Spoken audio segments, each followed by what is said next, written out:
Selamat malam, salam sejahtera tuan-tuan dan puan-puan, salam sejahtera Malaysia. Minta maaf kepada semua subscriber dan juga kepada semua keluarga Malaysia dan kepada semua penonton video ini yang meminati channel ini. Hari ini saya terpaksa bergelap-gelapan, rumah saya tiada elektrik. Jadi saya terpaksa untuk membuat video di kereta saja. Adalah sedikit lampu supaya kamu dapat melihat muka saya yang tidak berapa handsome. Main-main saja. Hari ini saya pakai baju England. Harap England menang World Cup. Dan terima kasih kepada pemberi hadiah ini, salah satu subscriber saya yang setia dari mula saya membuat channel ini. Hari ini tuan-tuan dan puan-puan, saya ingin menyampaikan kepada kamu semua. Ada yang kata Hadi derhaka kepada Agong. Ada yang kata Hadi Awang ini seorang pemimpin yang hipokrit. Ada yang kata Hadi Awang tidak boleh menjadi pemimpin. Beliau ini menggunakan keagamaan sebagai perisai beliau sebagai pemimpin politik, berlindung di sebalik keagamaan di dalam politiknya. Tuan-tuan dan puan-puan, ada yang berkata begitu, tapi sudah pasti ada yang menyokong Hadi Awang. Hari ini daripada biharian.com, Hadi jangan derhaka Agong. Lapor polis jika di EP promosi Islamofobia. Ini pasti menggemparkan tuan-tuan dan puan-puan. Dakwaan bahwa di EP yang juga komponen PH mempromosikan Islamofobia kepada golongan bukan Islam di negara ini. Sewajarnya dilapor kepada polis jika ia terbukti benar. Susulan itu, Ketua Penerangan PKR Fahmi Fazil menggesa Presiden PAS Tan Sri Abdul Hadi Awang membuat laporan polis jika mempunyai bukti sedemikian. Pada masa yang sama, beliau meminta Abdul Hadi supaya berhenti daripada menyebarkan kebencian dan kepalsuan, serta tidak bertindak menderhaka kepada titah yang di Purtan Agong. Jika benar di EP seperti apa yang dituduh, buat laporan polis, biar pihak berkuasa ambil tindakan. Kalau benar-benar di EP begitu, kenapa di EP masih boleh bertanding? Tuan-tuan dan puan-puan, kita fikirlah. Pada masa yang sama, ingat-ingatlah nasihat yang di Purtan Agong, supaya kita semua rapatkan saf demi masa depan Malaysia tercinta. Jangan derhaka, katanya beliau menerusi Twitternya. Fahmi merujuk kepada kenyataan Abdul Hadi yang mendakwa di EP mempromosikan Islamofobia kepada golongan bukan Islam melalui Facebooknya. Abdul Hadi juga mendakwa PAS terus menjadi sasaran di EP selepas melihat kemarahan parti itu meraih kursi terbanyak pada PRU ke-15. Di EP dakwanya, ibarat membaling batu di tengah halayak ramai pada waktu siang demi kepentingan politiknya, selain menyebarkan Islamofobia kepada kaum bukan Islam.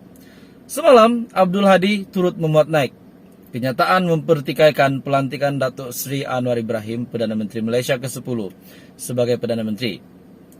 Ini kerana beliau dikatakan menyindir keputusan pihak Istana Negara, tuan-tuan dan puan-puan. Sama juga dengan Muhyiddin Yassin yang meminta keabsahan Anwar Ibrahim sebagai Perdana Menteri. Sudah angkat sumpah, geng. Sudah angkat sumpah, tuan-tuan dan puan-puan. Apalagi kau nak pertikaikan? Saya bukan marah. Saya berfikir atas logik saja, tuan-tuan dan puan-puan. Di Istana Negara sudah mengangkat sumpah sebagai Perdana Menteri, apalagi kau nak lawan? Apalagi kita nak lawan?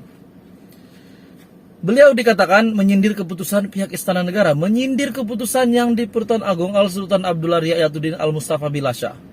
Beliau menyindir. Seolah-olah menyindir keputusan telah melantik Perdana Menteri ke-10, yaitu Datuk Seri Anwar Ibrahim. Jadi tuan-tuan dan puan, apa komen Anda berita hari ini? Channel ini. Hari ini tuan-tuan dan puan, saya ingin menyampaikan kepada kamu semua. Ada yang kata Hadi derhaka kepada Agong. Ada yang kata Hadi Awang ini seorang pemimpin yang hipokrit. Ada yang kata Hadi Awang tidak boleh menjadi pemimpin. Beliau ini menggunakan keagamaan sebagai perisai beliau sebagai pemimpin politik, berlindung di sebalik keagamaan di dalam politiknya. Tuan-tuan dan puan-puan, ada yang berkata begitu, tapi sudah pasti ada yang menyokong Hadi Awang. Hari ini daripada biharian.com, Hadi jangan derhaka Agong. Lapor polis jika di EP promosi Islamofobia. Ini pasti menggemparkan, tuan-tuan dan puan-puan. Dakwaan bahwa DAP yang juga komponen PH mempromosikan Islamofobia kepada golongan bukan Islam di negara ini. Sewajarnya dilapor kepada polis jika ia terbukti benar. Susulan itu, Ketua Penerangan PKR Fahmi Fadzil menggesa Presiden PAS Tan Sri Abdul Hadi Awang membuat laporan polis jika mempunyai bukti sedemikian. Pada masa yang sama, beliau meminta Abdul Hadi supaya berhenti daripada menyebarkan kebencian dan kepalsuan, serta tidak bertindak menderhaka kepada titah yang di Purtan Agong. Jika benar DAP seperti apa yang dituduh, buat laporan polis, biar pihak berkuasa ambil tindakan. Kalau benar-benar DAP begitu, kenapa DAP masih boleh bertanding? Tuan-tuan dan puan-puan, kita fikirlah. Pada masa yang sama, ingat-ingatlah nasihat yang di Purtan Agong, supaya kita semua rapatkan saf demi masa depan Malaysia tercinta. Jangan derhaka, katanya beliau menerusi Twitternya. Fahmi merujuk kepada kenyataan Abdul Hadi yang mendakwa DAP mempromosikan Islamofobia kepada golongan bukan Islam melalui Facebooknya. Abdul Hadi juga mendakwa PAS terus menjadi sasaran DAP selepas melihat kemarahan parti itu meraih kursi terbanyak pada PRU ke-15. DAP dakwanya ibarat membaling batu di tengah halayak ramai pada waktu siang demi kepentingan politiknya, selain menyebarkan Islamofobia kepada kaum bukan Islam. Semalam, Abdul Hadi turut memuat naik kenyataan mempertikaikan pelantikan Datuk Seri Anwar Ibrahim, Perdana Menteri Malaysia ke-10, sebagai Perdana Menteri. Ini kerana beliau dikatakan menyindir keputusan pihak Istana Negara, tuan-tuan dan puan-puan.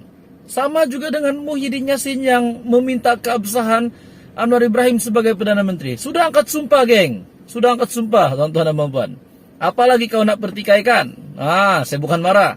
Saya berfikir atas logik saja, tuan-tuan dan puan-puan. Di Istana Negara sudah mengangkat sumpah sebagai Perdana Menteri, apalagi kau nak lawan? Apalagi kita nak lawan? Beliau dikatakan menyindir keputusan pihak Istana Negara, menyindir keputusan yang di Purtan Agong Al-Sultan Abdullah Riayatuddin Al-Mustafa Bilasha. Beliau menyindir.